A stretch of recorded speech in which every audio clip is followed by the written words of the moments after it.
Well, hello, you guys. We're excited for week 2. We've been studying, reading, and watching current events. Now, for those of you who have been in some of my prior studies, some of the prior teaching, we've got Kiera here live with us, and then I've got Miss Beverly with us online in Zoom. So, welcome, you guys. And there we go. Okay, so welcome. Now, what we're going to do tonight is we're going to connect things with current events because things are happening so fast until it's really important that we look at the scriptures in light of what's happening in real time. Now, last week we spent most of the session covering Matthew chapter 24. This is where Jesus is, it's like the end times according to Jesus. We started out where Jesus is with the apostles, where he predicts the destruction of the temple. And then Jesus kind of switches time frames. He goes from talking about the destruction of the temple to actually talking about the signs of the end times that were at the end of the age. And then he goes from there to where he starts talking about the characteristics. And the biggest characteristics that he kept repeating all throughout Matthew chapter 24 was that the biggest thing would be the deception, okay?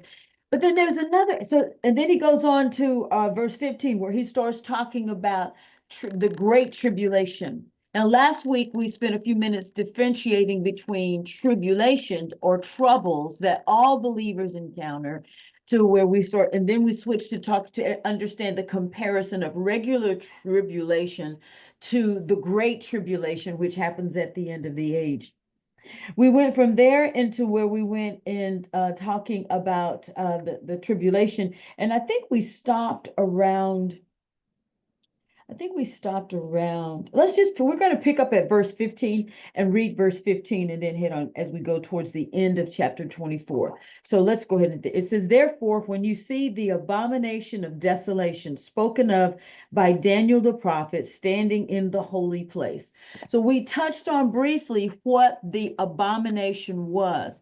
And one of the things that I wanted to share was the historic perspective of the abomination of desolation. So I wanted to share. There's actually a really good website if you guys don't know. It's Got Questions. And it's a great resource, and they give you a good place to start with Bible questions. And this one had a really good overview of the abomination of desolation.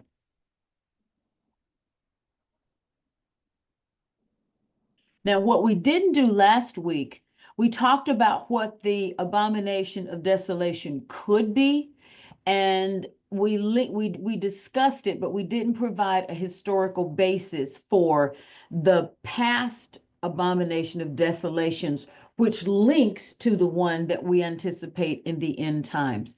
So let's read through this, and this is from the website Got Questions, and it says, Jesus spoke of a coming abomination of desolations. And this particular part where he's talking, it's called the Olivet Discourse, but I like to think of it as the end times according to Jesus, because that's really what the whole of Matthew chapter 24 is about.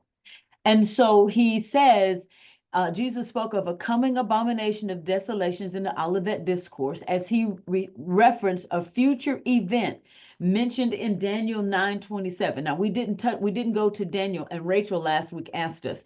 So in Daniel 9:27 it says, "And he shall make a strong covenant with many for 1 week, and for half of the week he shall put an end to sacrifice and offering. And on the wing of abomination shall come one who makes desolate until the decreed end is poured out on the desolator." Now, what does that all mean?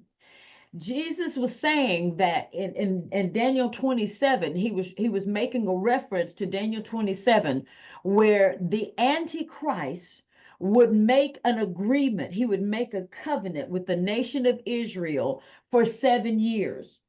That 7 year covenant would be divided into two pieces.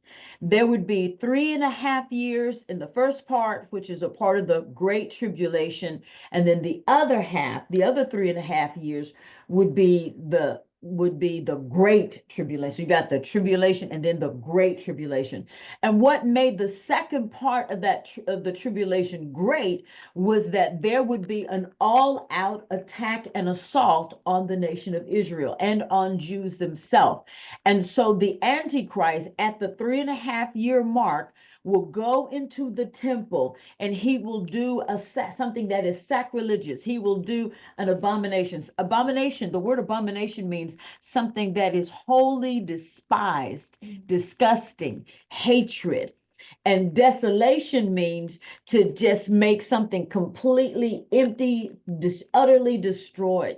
And so what Jesus was doing is he was warning them, telling them that, look, there's going to come somebody who's going to come into the temple and he's going to take this temple, he's going to desecrate it, and then he's going to then turn for all of those people who wouldn't worship him, because one of the things he's going to declare, he's going to demand that they worship him as God.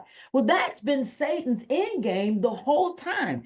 His end game has always been, I want to,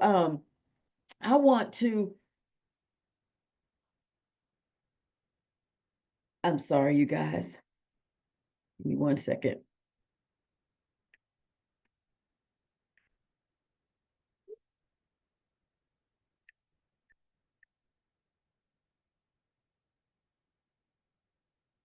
Okay, so what's really important is that we understand the whole purpose of Jesus explaining to the apostles what this was going to be was to give them the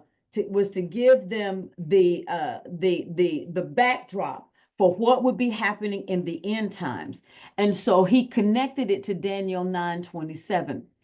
And so going on from there, it says in Daniel 11:31, it says, forces shall be mustered by him, and they shall defile the sanctuary fortress, and they shall take away the daily sacrifice and place there the abomination of desolation.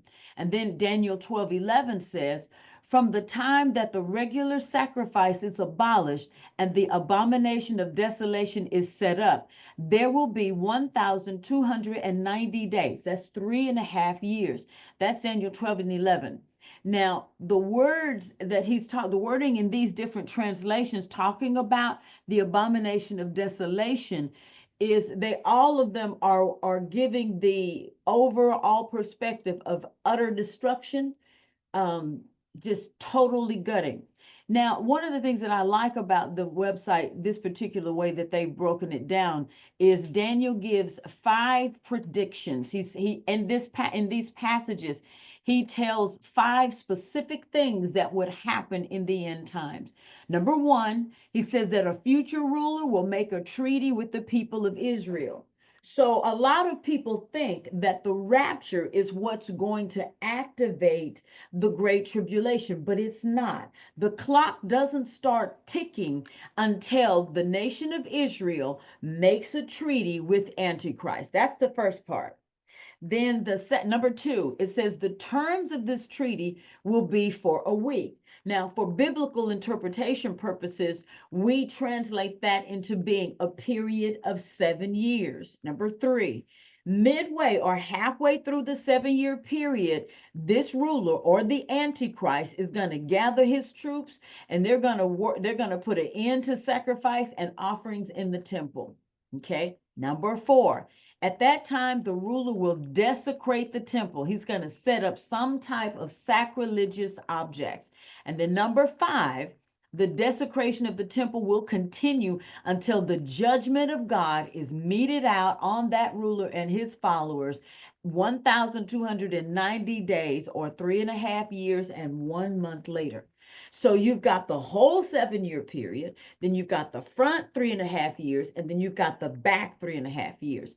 Now, all of the tribulation is going to be horrible. But the stuff that's going to happen during the second half is mind blowing. It's just mind blowing.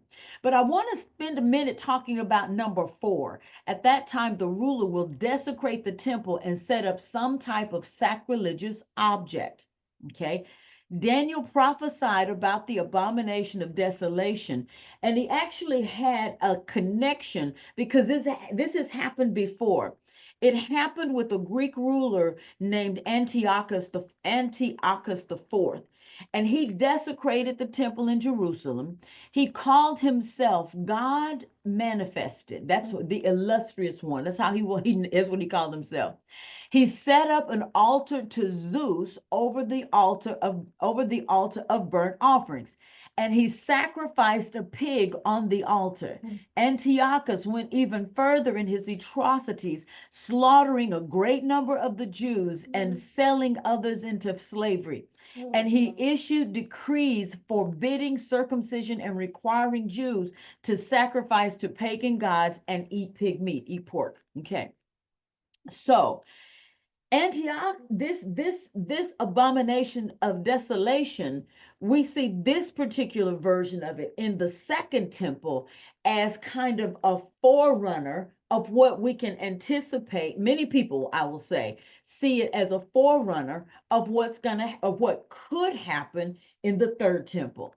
And so it's really interesting. The other thing that's fascinating about this is that Antiochus, sacrificed an altar to Zeus. Now, most people have never made the connection. One of my fascinations in high schools, I loved Greek mythology. I loved, the Iliad and all of the gods and Apollo and Zeus and Athena and and what I didn't realize at that time was the biblical connection that we see in scriptures that stems from that time period. We thought it was just Greek mythology, but what in actuality they were describing, the book of Enoch, which is an extra biblical text. It's not on the same level as your Bible, but it does provide some historical perspectives of what was happening when Noah was on the earth. And so that's from this point on, we're going to switch reels and go a little bit further into Matthew chapter 24, where he begins to make the comparison between the days of Noah. So let's go ahead and look up those passages as it was in the days of Noah. So what was happening in the days of Noah that relates to Matthew chapter 24, and that also we see signs and symbols being reflected in the Middle East right now that make connections between what was happening in Noah's day. So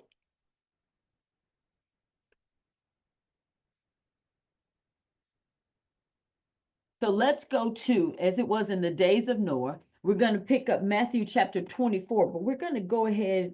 Let's go ahead and fast forward to Matthew 24, verse 30. I want to go, where do I want to start? Yeah, let's go ahead and do verse 36. It says, but of that day and hour, no one knows, not even the angels of heaven, but my Father only. Now, before I hop into verse 37, a point I want to make here. You always hear people saying, no man knows the day nor the hour. Well, historically, the time that we live by today with these 24 hourly slots, so that literally at any point in time, there are 2 days present. In other words, I'm here in Hattiesburg, Mississippi. It's today. But in New Zealand, it's tomorrow. So there are 2 days that are happening at the exact same time. Okay. The other perspective. Same thing with the 24-hour slots. Our time being divided into 24 hourly slots makes it impossible for people to know the day. So we know that it can be any one of 2 days at any point in time. So no man knows the day, because it could be either one of those 2 days. Okay, because 2 days are always happening at the same time, nor the hour. Now, same thing with the hour. We've got 24 hourly slots. So 12 o'clock noon in Hattiesburg, Mississippi is not, in the UK, it's like 9 o'clock. It's like 7 hours different. So it's 12. So it's like 7 o'clock in the United Kingdom. And that's the exact same time.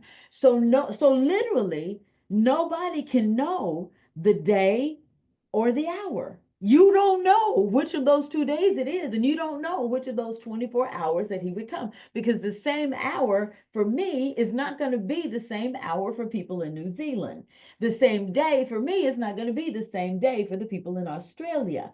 So now we see Jesus wasn't saying that nobody can define the timeline and the window.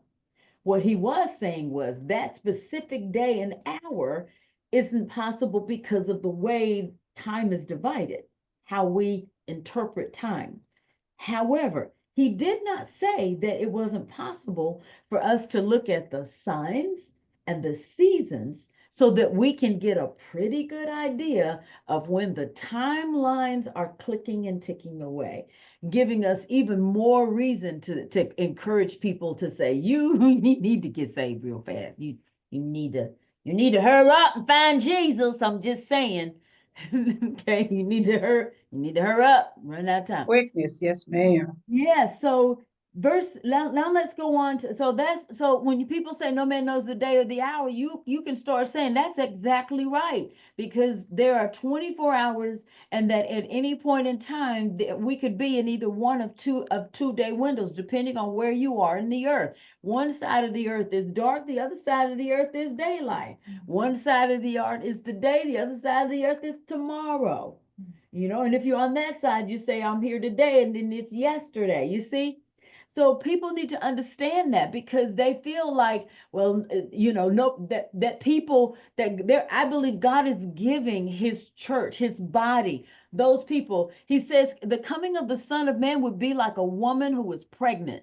And anybody that's, well, Miss Beverly, you and I, we both had kids, so we can say the key area that's on the futures in the horizon, but you ain't been there yet.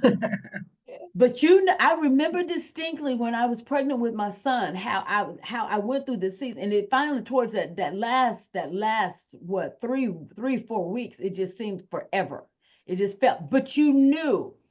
And Yeah. then you get to this particular moment in time, and they call it nesting, where you get kind of a surge of energy right before that delivery, and you go, oh, Yes. getting real close. You get that surge of energy, and you start doing stuff. You cleaning everything and putting things in place, and putting up the cribs and all of it. You have this surge of energy. Why? Because the season is close, and I feel like that's what's happening with us right now on the earth. I feel like God is saying, people are looking at stuff going, oh, this is happening, and making, and I'm not saying don't make plans, get married, have children, go to school, get your education, do all of that, occupy until he comes, but do your occupation with the eye towards heaven. He says, when you see all these things, in other words, when you see the convergence of the things that Jesus talked about in Matthew chapter 24 occurring simultaneously,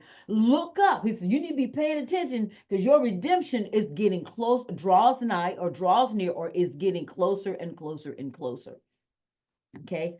Now, verse 37, it says, but as the days of Noah were, so also will be the coming of the Son of Man. Okay. So now we got to go back. So this I got to highlight that, because I can't believe that's not highlighted in my Bible. That's supposed to be highlighted. As it was in the days of Noah. So what was going on in the days of Noah? Well, one of the best indicators, and I'm just going to hit a couple of things. We're going to go back to Genesis chapter 2. Okay, this is the window of time for Noah. Genesis 6:2. I'm sorry, I got that back there.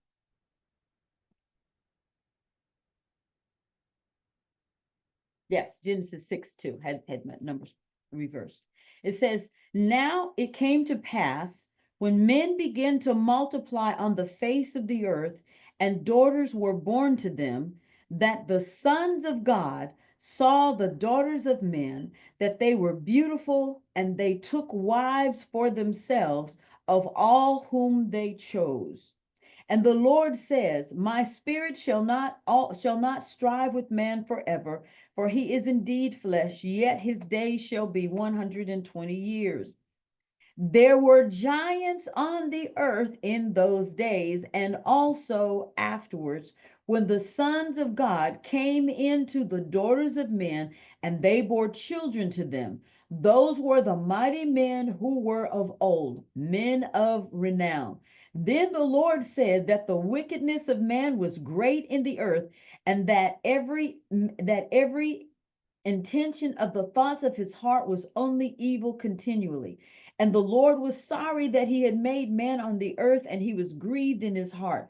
So the Lord said, I will destroy man whom I have created from the face of the earth, both man and beast, creeping things and birds of the air, for I am sorry that I have made them. But Noah found grace in the eyes of the Lord. Okay, so now let's pause here. Let's stop here for a minute, because it's really interesting some of the things that God says, as it was in the days of Noah. So we know when Noah was on the earth that there were giants, that there were. So now when you go and you see where Antiochus built an altar to Zeus, he was worshiping a false god. And as he built this altar, that was one of the things that was a part of the abomination of desolation. It activated it. So we know one of the things that was going on in the days of Noah was worship of giant entities, okay? These giant beings. Now, people think they say, well, there aren't any giants. Oh, because the Bible don't lie. The Bible said, the word of God says, as it was in the days of Noah. So we know that there are inklings, or there are traces of these giants, or what the Bible calls them as Nephilim. These are a combination of human and fallen angel offspring. Now, God said, I'm going to deal with all of y'all. You guys have corrupted the human DNA. You've corrupted animal DNA. You've corrupted fish in the sea DNA. That's why when you see things like mermaids, when you see things like, when you see the centaur, half horse, half human, when you see mythological creatures like the cyclops with one eye in the center of their head, people have often thought of these creatures as mythological creations of the human imagination. But when you look at the scripture, and then you begin to look at the book of Enoch, do I have my copy up there? No, it's upstairs. You see where in the book of Enoch, he talks about how the fallen angels they corrupted flesh. They were trying their very best to recreate a species of beings, whether it's a combination of human and animal, or human and fallen angels. They were just trying to put stuff together to see what they could come up with. Okay. So what are some of the clues? So we know, we know there were giants, and we know that there were giants before the flood, and there were giants after the flood. So after the flood, we know that David and Joshua and Caleb were commanded to go and to destroy the gods who occupied much of the Middle Eastern territory that they're still fighting over today. We also know that one of the strongholds that these giants had was in Gaza. Okay. Now, one of the characteristics, I don't know if you remember when you were a child, I know we probably did, Miss Beverly, but remember when we were kids, we would play, you ever hear the Indians, and they would say to the Indians, how? Oh yeah, many times. How? Yes. Yeah. One of the things I found out was the reasons the Indian, they said that this is in myth in Indian history. One of the reasons the Indians would say, hold your hand up, is because they wanted to count the fingers. Count the fingers. Count the fingers. Okay. Now, why would the Indian mythological stories say they wanted to count the fingers? Let's look it up. And it's in 2 Samuel, but I'm going to look it up. I'm going to pull it up anyway.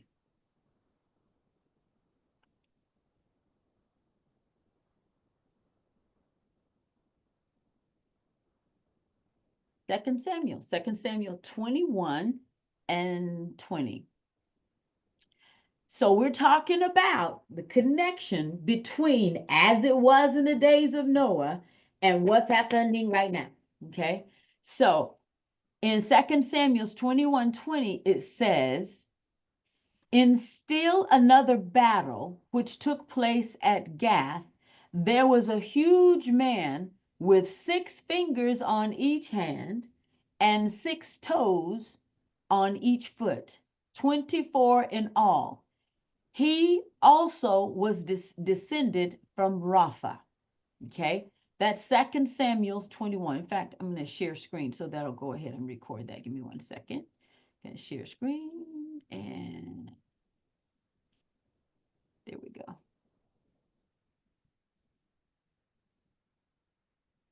So this is in the NIV. In still another battle which took place at Gath, there was a huge man with 6 fingers on each hand and 6 toes on each foot. So now we know one of the markers for the combination, the Nephilim, this is a combination of fallen angels and humans, is that they had 6, they were male. There's no account in scriptures of a female Nephilim. They were all male. And then one of the markers is that they had 6 fingers and 6 toes. Now we also know that when God sent the flood, he destroyed everything. He destroyed the fish, he destroyed every living thing. He destroyed, he took it all out. Okay. Now, why did he do that? Because we know that in Genesis, where he talks about the enmity between the seed of the woman and the seed of Satan, is that there is a seed war. It's a DNA, a fight for DNA, and Satan's goal in corrupting the animals, humanity. He came within 8 people of corrupting the entire human genome, within 8 people. Okay. And so now that we understand one of the signs of a corrupted gene is 6 fingers. Okay. Now let's bring it to modern day. Okay. Let's see. So the other day I was looking at, Miss Beverly, can you see the change, or do I need to change my screens? Is it still the same, or did it No, change? it's not the same. It's totally blank, but I see, everywhere you logged into something at the top. Okay, so let's stop share, and then let's start share again, and let's pull that up and share. Scoot over here, Kira, so you can see. You can get on the camera with me. Coming Okay. in. Okay. So the other day, when the hostages were being released in Israel, they were standing in front of a sign. Look at this. It says, and this is written in 3 languages. It's written in Arabic, it's written in Hebrew, and it's written in English. It says, "We're the flood, the war's next day." Look at the hand and count the fingers. 1, 2, 3, 1, 2, 3, 4, 5, 6. And notice where it says, "We're the flood." So is this a declaration that Hamas has actually made connection through some spirit, through the spiritual Nephilim entities that have always occupied Gaza. They've always occupied Gaza. Because God told Joshua and Caleb, and he told them, he says, you destroy them all. And they didn't. Gaza was the one place that they did not take out all of the enemies. Let's look that up. Let's go ahead and find it. It's faster than me to find it on my phone.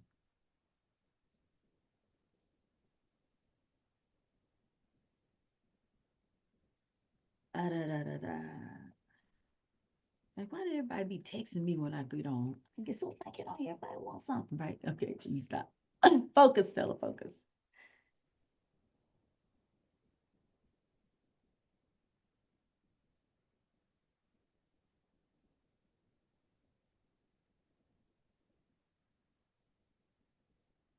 So I think let's start. Let's do Joshua 10:41. Let's read that one. This is one. So Joshua subdued them from Kadesh Barnea to Gaza, and from the whole region of Goshen to Gibeon. All these kings and their lands Joshua conquered in one campaign, because the Lord, the God of Israel, fought for Israel. Then Joshua returned with all Israel to the camp Gilgal. So let's go. I'm looking for the one where he did not. He did not. Here we go. Joshua 11:22. Wow, 11:22. Why that number keep popping up? 11:22. No Anakites were left in Israel's territory. Those are the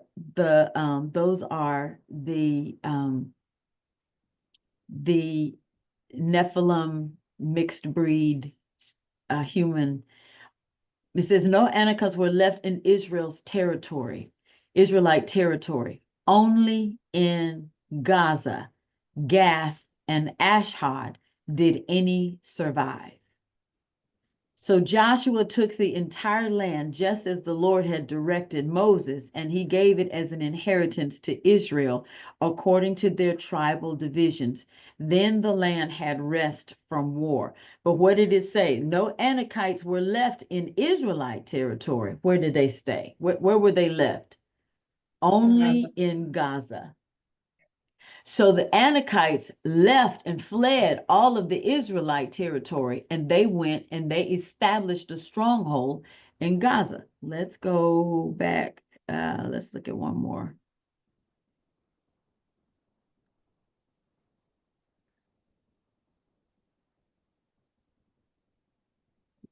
Let's see.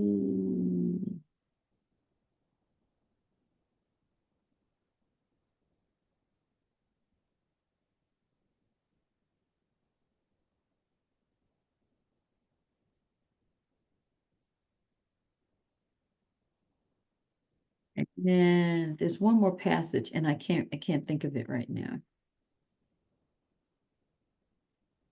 Okay. So we know that they never took Gaza. Joshua and Caleb, they never took Gaza. But God, one of the things God always says about the children of Israel is that he uses them, what? That they may know, that the world may know, that the world will see. Why? He uses Israel to show himself strong so that the world can look at the nation of Israel and go, there is a God in Israel. And who is this God? Who is this God in Israel? And so God uses them all the time, which brings us to modern day. As we look at Matthew chapter 24, verse 37, we see Jesus says, as it was in the days of Noah. So we know before the flood, the giants were on the earth. These six-fingered, six-toed creatures were here that wreaking havoc, okay? And so now we look at this sign from Gaza, we see a six-fingered hand making a fist as a defiant act to the God of Israel, saying, we're the flood. Can you believe this? They said, we are the flood. They are proclaiming themselves as if they are greater than God. And so when I look at what Trump just said, he says, no, he says, we can take over Gaza because there are still things that God has said about Gaza that I still get excited about, which now takes us to Zephaniah 2, verse 4. Go to there, Zephaniah 2, because Gaza has, God has made it very clear. Zephaniah 2:4. In fact, I'll pull it up on the screen so it'll be in the video. Hang on, stop share. And Zephaniah 2.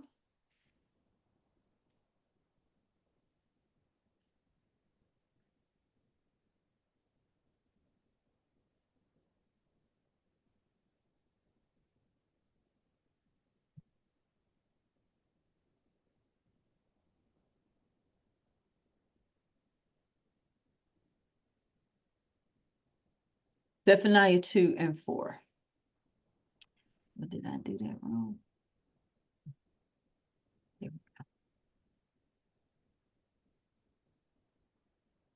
we go. Okay, we'll put it there. Zephaniah 2:4. Now, this is what's fascinating about our time, because we know God has already said what's going to happen. Zephaniah 2:3 says, seek ye the Lord, all ye meek of the earth, which have wrought his judgment. Seek righteousness, seek meekness. It may be ye shall be hid in the day of the Lord's anger. Okay, God got mad. Okay, so for Gaza shall be forsaken, and Askelon a desolation. They shall drive out Ashdod at the noonday, and Ekron shall be rooted up. Woe unto the inhabitants of the seacoast. I'm supposed to be sharing this.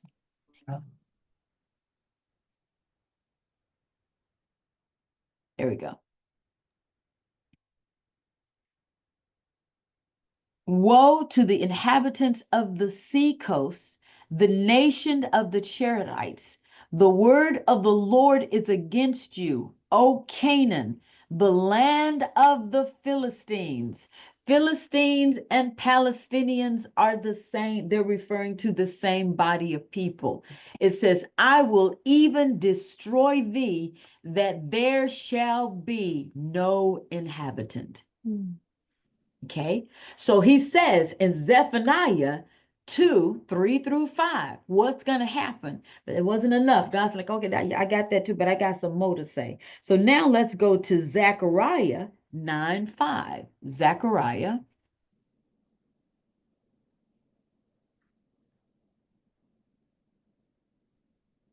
Zechariah 9:5.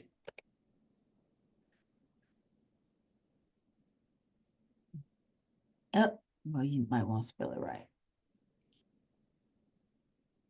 Zecharia.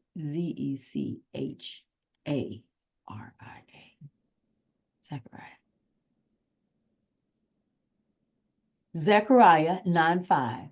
Askelon shall see it. Well, actually, let me go back. Let me go up a little bit because I think it's got a little.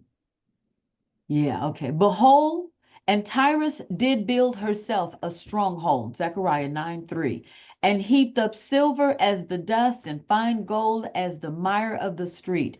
Behold, the Lord will cast her out. He will smite her power in the sea, and she shall be devoured with fire. Askelon shall see it and fear. Gaza also shall see it and be very sorrowful. And Ekron for her expectation shall be ashamed, and the king shall perish from Gaza, and Askelon shall not be inhabited. So in both of these passages, we see God gives very clear, he gives a very clear indication that Gaza gotta go, that it is not going to remain. And so we know that they have, up until now, Gaza has been a thorn in Israel's side. And so, and so now we see Askelon shall see it and fear. Gaza also shall see it and be very sorrowful. And Ekron, for her expectation shall be ashamed, and the king shall perish from Gaza, and Askelon shall not be inherited. Is the king that they're talking about a human king or a demonic king? Demonic. So I don't know. I'm just posing the question because the demonic. So now go back. Let's go back and look at that picture again.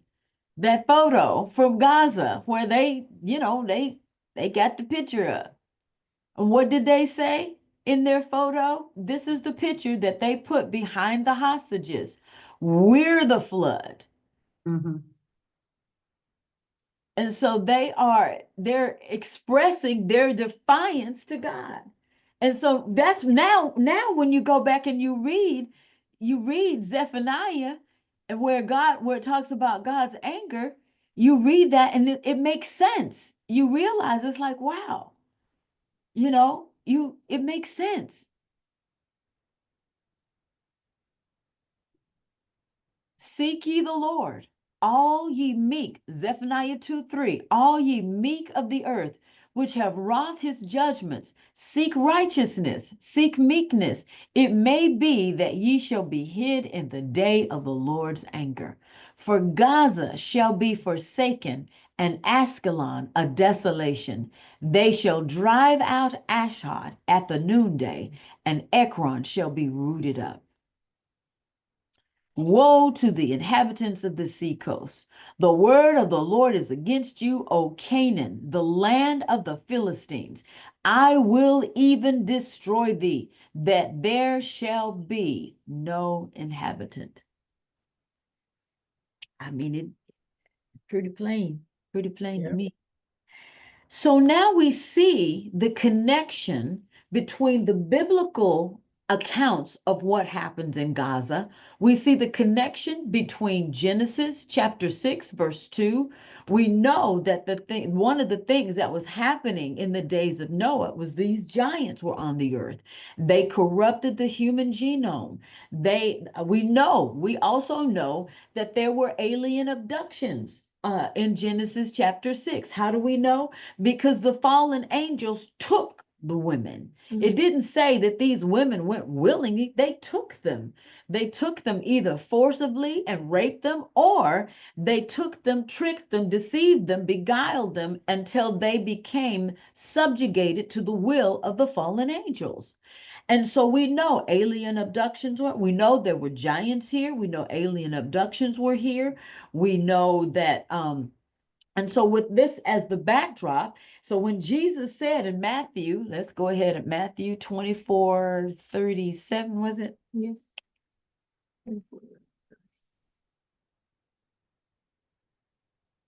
So when Jesus says, Matthew 24:37, as the days of Noah were, so shall also the coming of the Son of Man be. For as in the days that were before the flood, they were eating and drinking, marrying, giving in marriage, until the day that Noah entered the ark, and knew not until the flood came and took them all away.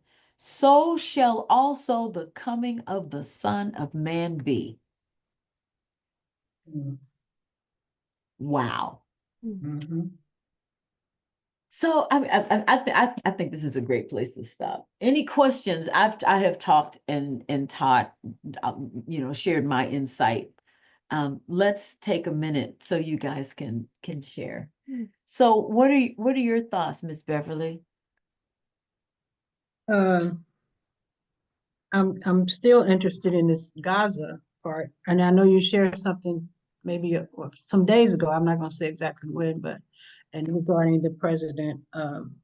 But that's interesting. I read it, but sometimes when you read, you don't get understanding. Maybe at the first time, you don't get the understanding. But this has become so clear. Thinking that Gaza all this time was the stuff, as we call it, but it's not happening. It's going down, man. This is And amazing. it looks like it's going down pretty fast. Yes, ma'am. Yes, ma'am. So Indeed. right now, Egypt is amassing troops along Israel's southern border. Mhm. And so you stop and you go, now, what does that mean? What does that mean? Is Egypt about to try and attack Israel? We, So I'm just putting some suppositions out there. It's just speculation. I don't know. So if Egypt attacks Israel, one of the things I have always believed that Donald Trump was assigned by God to help the nation of Israel get in position for the end times, that he would make sure that they had enough bombs to blow up the whole Middle East. I'm just saying. I've always felt that was a part of his assignment. That was a part of the reason God allowed him. And Netanyahu said just a couple of days ago that you are the greatest friend to Israel that we have ever had, that Donald Trump is the greatest friend to Israel. We also know that Donald Trump just shipped to Israel, is it like 5,000 pound, uh, uh, they call them, these aren't the ones that he shipped. There is one called a bunker buster, which are designed to blow up, go penetrate the earth and then tear up stuff. But these huge bombs, he just sent them. So Israel is now receiving all of the weapons, every bomb that they could, that I feel like they're getting anything they think they could want. They have everything. They have a friend in the yeah, White House. yes, So yes. so I picked up my phone because I wanted to look up troops along Israel's border. I meant to look that up. Egyptian troops along Israel's border.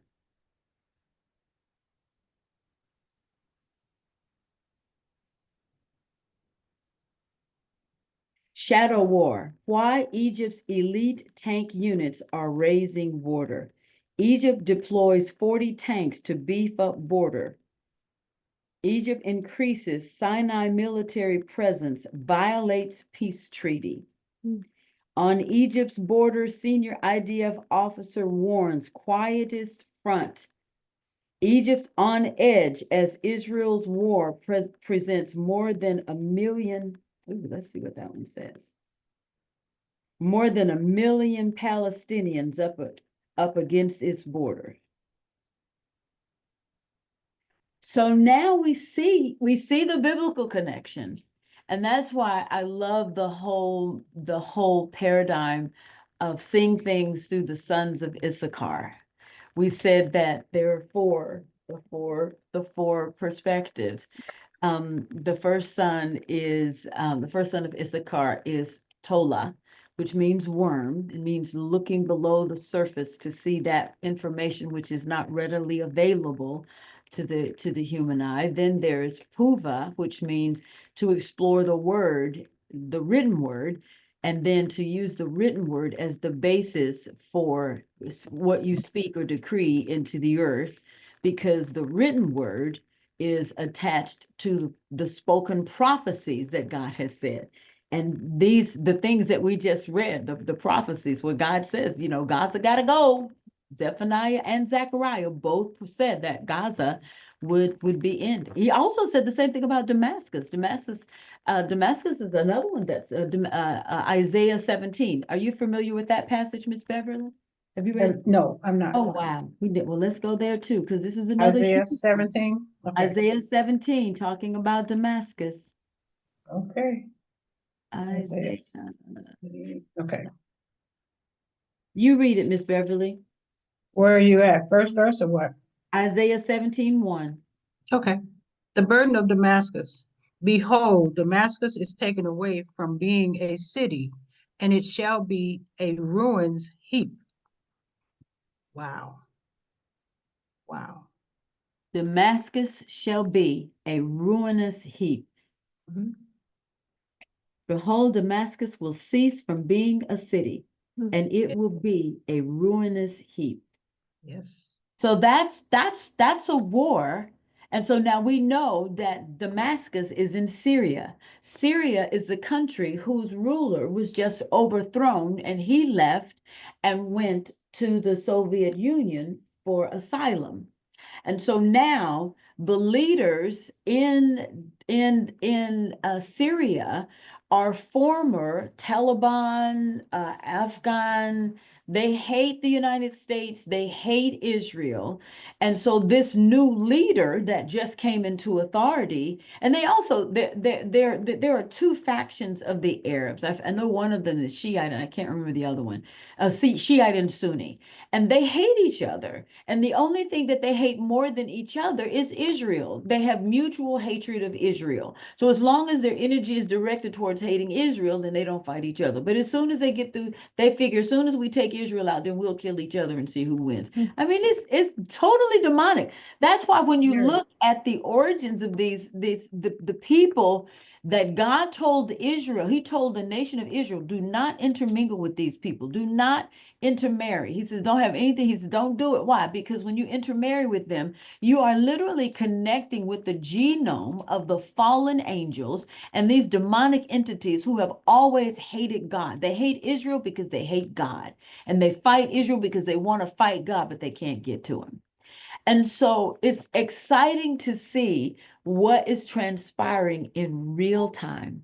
And we see the connection between the Genesis, we see the connection between Matthew chapter 24, and now we get to kind of sit back and watch. But we also get to pray. We now know a different perspective, and you can begin to pray differently. And then you can also, one of the other important things about this information is being able to share it with people, because people need to know, when you look at this, so notice do you notice that sign, that it has 6 fingers? Why does it have 6 fingers? Why does it have 6 fingers? Who else has 6 fingers? And then you can show them the scriptures. And then you can show that those fallen angels had children, and their children were called Nephilim. And the Nephilim, which were all male, there are no recorded record of female Nephilim spirits, but they were all male, and they had 6 fingers and 6 toes, and they were renowned warriors. They were giants. They were old. They were huge, and they lived all over the earth. They didn't just live. They lived everywhere. They lived all over the planet. And so that's why you see records of them in the histories and the anthologies of all civilizations. You see giants in the history of the American Indians. You see giants in the history of the Middle East. You see giants in the history of the Greeks and the Romans. And you see giants, they're everywhere. Why? Because the giants were everywhere. That's why God sent the flood to destroy them all. And that same flood is the reference to that sign with the balled up fist and 6 fingers. It says, we are the flood. And God is saying, oh, you are? We about to see. Yeah. Get your popcorn out, folks. The show is about to get real good. Okay, dokie. Yes, ma'am. So on that note, we're going to go ahead and end the video. We'll stop the video portion. We'll still be on for questions, but I want to say, for those who watch this video, thank you so much for watching it thus far. And we'll be looking forward to getting next week's video out to you. We can't wait to see what happens in this United States. I've got some stuff to share about it next week too. We'll be in Matthew chapter 13 next week. But I want to say thank you all for hopping on here with us and watching the full video, and we'll see you next time. Till then, you know what I always say, you make it a terrific day. Bye-bye. All right. That was good.